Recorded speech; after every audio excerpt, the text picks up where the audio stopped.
आज आम्ही पोहोचलो परांडा तालुक्यातील लाखीबुखी या गावात. बाणगंगा नदीच्या काठावर हे वसलेलं एक छोटंसं गाव.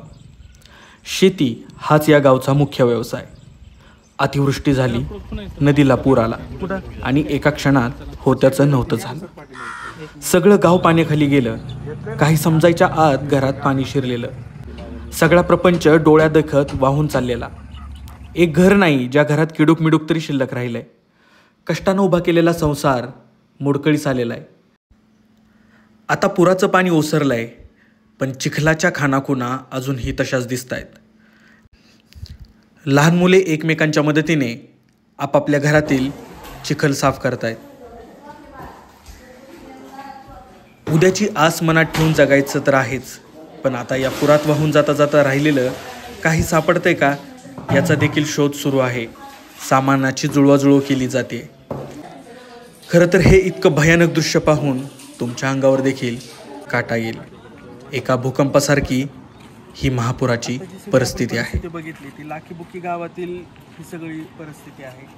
एखाद्या भयानक भूकंपासारखी ही परिस्थिती आपण आत्ता बघितलेली आहे की लोकांच्या घरावरचे पत्रे देखील राहिलेले नाही आहेत आणि घरामध्ये गाळ, चिखल, बऱ्याचशा गोष्टी वाहून म्हणजे अगदी नुकसान आणि फक्त नुकसान आपल्याला गावामध्ये दिसतंय. काही मुलांचे शैक्षणिक साहित्य वाहून गेलं आहे. घरातलं ज्या काही घरातल्या चांगल्या वस्तू आहेत, घरातल्या काहींचे तर सोनं वाहून गेलेलं आहे असं देखील अनुभव एक जणांनी सांगितला. आणि TV, फ्रीज हे सगळ्या वस्तू खराब झालेल्या आहेत. म्हणजे एक संसार पुन्हा शून्यातून उभा करण्याची ही सगळी परिस्थिती आता पुन्हा उद्भवणार आहे. हे कुठंतरी लक्षात येतं आहे की आता यांना सगळे शून्यातून सुरुवात करायची. आता आपण ही जी नदी आहे, ही बाणगंगा नदी आहे, याच नदीचं हे रौद्ररूप आपण सगळ्यांच्या ऐकण्यातनं ज्या शेतकऱ्यांच्या असतील, ज्या इथल्या गावकऱ्यांच्या असतील, जे ऐकलं आपण की नदीचं पाणी आलं होतं आणि पूर आला होता, संध्याकाळी पाण्याचा फ्लो वाढला होता, ती हीच नदी आहे. ह्या नदीमुळे ही सगळी परिस्थिती आपण बघितली उद्भवलेली. याच नदीच्या परिसरातलं हे लाखीबुखी गाव आहे जे नदीच्या कडेवर वसलेलं आहे. आता आपण इथल्याच एका घराबद्दल आपण आता पाहणार आहोत की तिथली परिस्थिती नेमकी कशी झालेली होती. हे एकदम नदीच्या कडेवर असलेलं घर आहे. आपण इथली परिस्थिती आता आपण पाहूया.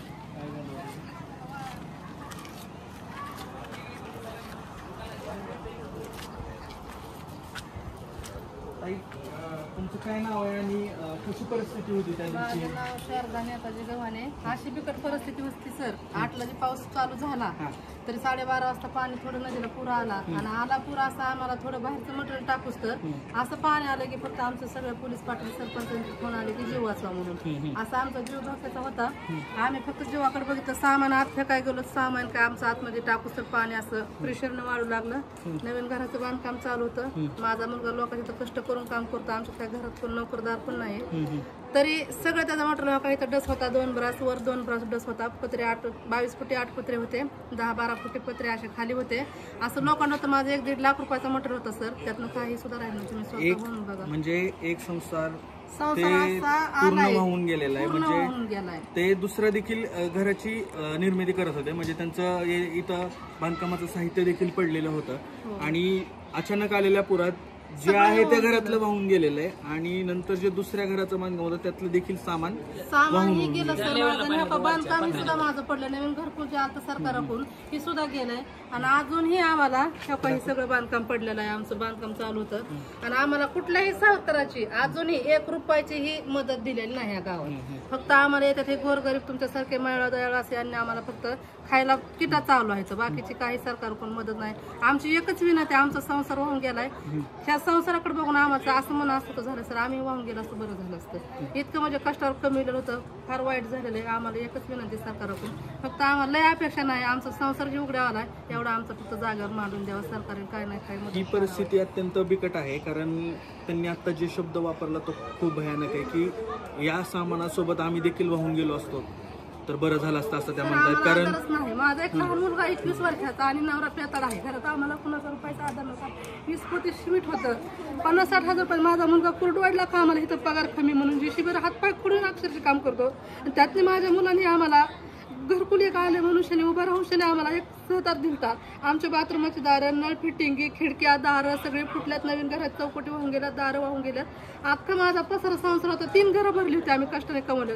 त्यातलं हे काय राहिलं. त्यामुळे असं विचार होतो झोपीत आपण हे गेलं असं तर फार चांगलं झालं असं. राहून सुद्धा आम्हाला असं मन आमचं असं फाकल्यासारखं झालं सर. इतकं पाणी आलं होतं, भयानक पाणी आलं.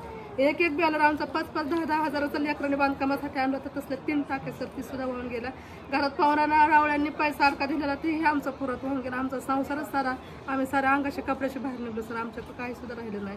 तेव्हा काही योगेश पिंगळे कुणीही मदत केली नाही. पण हे बिचारे आमच्या भावंडासारखे धावून आले. आम्हाला खायला सुद्धा ताट नव्हतं. त्यांनी काल मला अक्षरशः 4-5 हजाराचा संसार आणून मला ह्याच्या ताई करून खा म्हणून तेवढा फक्त त्याची मदत आहे आम्हाला. ती बी गोरगरीब आमच्यासारखा करून खाणार तेवढा आधार आहे. बाकी कुणाकून सुद्धा नाही. आमचं गेलं एवढं एकच अपेक्षा की फक्त सरकारने आम्हाला आमचं गेलं एवढं द्यावं. दुसरी काही सुद्धा अपेक्षा नाही. कुणी कुणी बघितलं पाणी? मी बघितलं. किती आलं पाणी? आमच्या कुंडीत आलेलं घरात शिरायला एकच पायरी होती. हा, तेवढ्यात माग उठून रानात सगळे फुटले. माग गेलं पाणी. लय पाणी आलं का? केवढं आलं?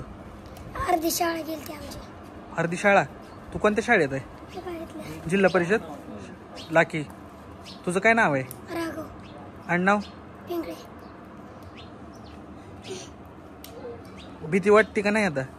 परत पाणी येईल का नाही? वाटते का? पाऊस झाला तर परत? घरचे म्हणतात का असं कधी नव्हतं आलं पाणी? म्हणतात ना असं कधीच नव्हतं आलं म्हणत, आहे का ना? तू पण पहिल्यांदाच बघितलं मग, आहे का ना? जास्त पाणी आलं तर भीती वाटली असेल. तुला पोहायला येतं का? नाही येत? शिकायचंय आता शिकावं लागेल का? मोठ्या कष्टाने उभा केलेलं आयुष्य एका क्षणात वाहून गेलं.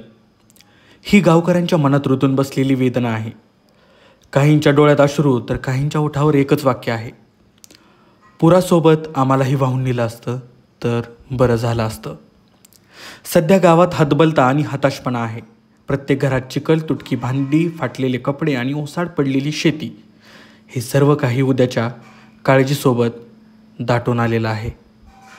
ही भयान परिस्थिती होती लाखीबुखी, तालुका परंडा, जिल्हा धाराशिव येथील. काहीच काढा आलं नाही. नुसतं आडबळूनच गेलो होतं. लाईट नसल्यामुळे घेताच आलं नाही काय. तुमचं नाव काय? संगीता कानिपनाथ कुळेकर. तुम्ही शेतीच करताय? शेतीच करतो. काय सुद्धा नाही. शेती बी एकच एकर होतं. ते धान्य बी शेती बी सगळंच वाहून गेलं. काय खावं तेच का पंचायत पडली आता. तुम्हाला अशा बाहेरच्या सरकारच्या आधी कोणाची मदत, म्हणजे बाहेरच्याच मदत येतात का सध्या? किट वाटप ही भरपूर आलं ते दिले. म्हणजे समाजसेवा संस्था ते देतात सध्या. सगळ्याने दिलं. सरकारकडनं अद्याप कोणती मदत तुम्हाला नाही? सगळ्यांनी दिलं. असंच गोळा करून सगळ्यांनी मदत केली. त्यानंतर संगीताताईंनी सांगितलेलं की हा दरवाजा देखील कोसळून पडलेला होता. त्याला दगडाच्या आधारे त्यांनी उभा केलाय. आज पाणी ओसरलंय, पण त्यानं मागं ठेवला आहे तो फक्त रिकामा हात. उद्याच्या अंधाराची शंका. लोक सामानाच्या खाणाखुणा शोधत आहेत. जे थोडंफार मिळतंय त्याची जुळाजुळव तर करतच आहेत. पण सगळ्यात मोठा प्रश्न आहे की आता पुढे काय होणार, पुन्हा सुरुवात कशी करायची आणि या अंधारातून उजेडाकडे कसं जायचं, हा सर्वात मोठा प्रश्न आहे. दिवस उजाडतो, मावळतो, पण भविष्यकाळ मात्र अजूनही काळोखात आहे. लाखो स्वप्न, हजारो आठवणी आणि संपूर्ण संसार पुरात वाहून गेल्यानंतर लोक जिवंत राहिलेत. आता फक्त त्यांच्याकडं उरलं तेवढंच आहे आणि अजून एक आहे, उद्याची एक आस. ह्या घराची चिरा बघा तुम्ही. अक्षरशः पूर्ण घर हे पाण्यामध्ये होतं. ह्याच्यामध्ये तुम्ही बघताय आता इथपर्यंत पाण्याचा फ्लो, म्हणजे पाण्याचा अंदाजा तुम्हाला येईल की कुठपर्यंत गाव पाण्यामध्ये गेलेलं होतं, किती नुकसान झालेलं असेल. सर्व सामान वाहून गेलेलं. अक्षरशः पाण्यामध्ये किमान 3 ते 4 दिवस हे घर पाण्यामध्ये, पुराच्या पाण्यामध्ये होतं.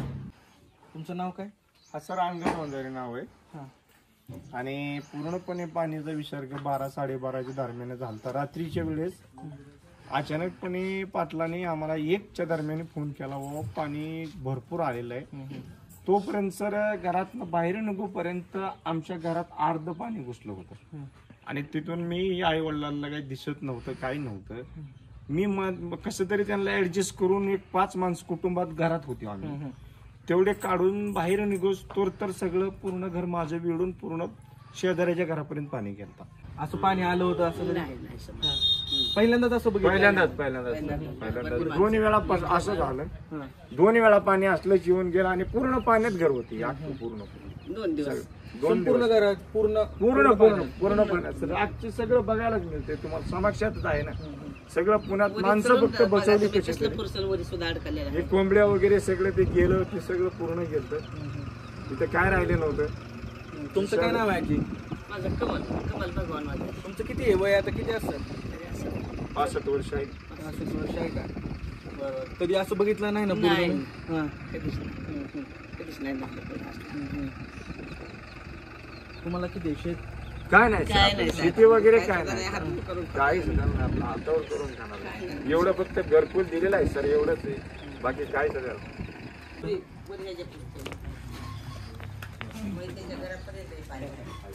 लाखी बुक्की गावाचं आपण आता दुसरं घर आहे, त्याचं घरापासून थोडंसं पुढं इथली परिस्थिती पण आपण हे बघतोय. इथं थोडंसं मार्किंग झालेलं आहे या घराच्या वरी. इथपर्यंत पाण्याचा फ्लो होता. हे जे मार्किंग दिसत आहे हे समोरचं वरचं, इथपर्यंत पाण्याचा फ्लो होता. हे अजून पण पुसलेलं नाही. इथं बघतोय आपण इथपर्यंत पाणी होतं. सध्या त्यांचं हे सगळे सामान वगैरे ते व्यवस्थित करताय. हा तेच ना, पण आणलेलं आहे, वाहून गेलंय सगळं बाहेर. आता काही शाळेचं सामान वगैरे सगळं काहीच नाही, एक पुस्तक नाही, वही पेन म्हणजे काहीच खायला पण नाही राहिलं. शेजाऱ्याच्या लोकांनी आम्हाला 4 दिवस जगवले, कारण हे दुसऱ्याने आणून सामान दिले त्याच्यावर जगतात सर आम्ही.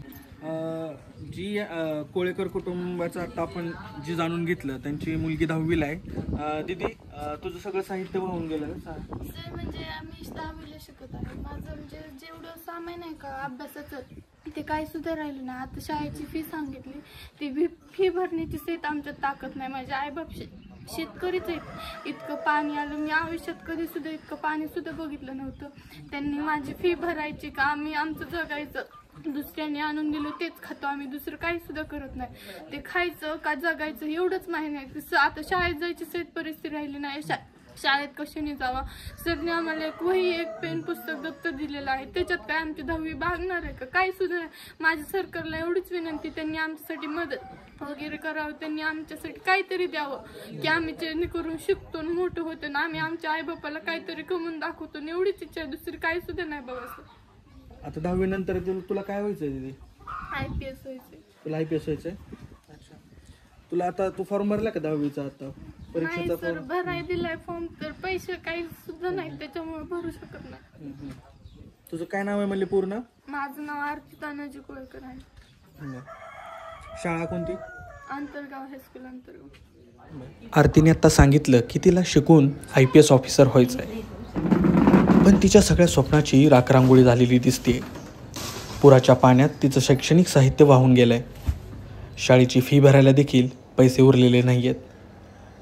त्यांच्या हाताला आता कोणतंच काम उरलेलं नाही आहे.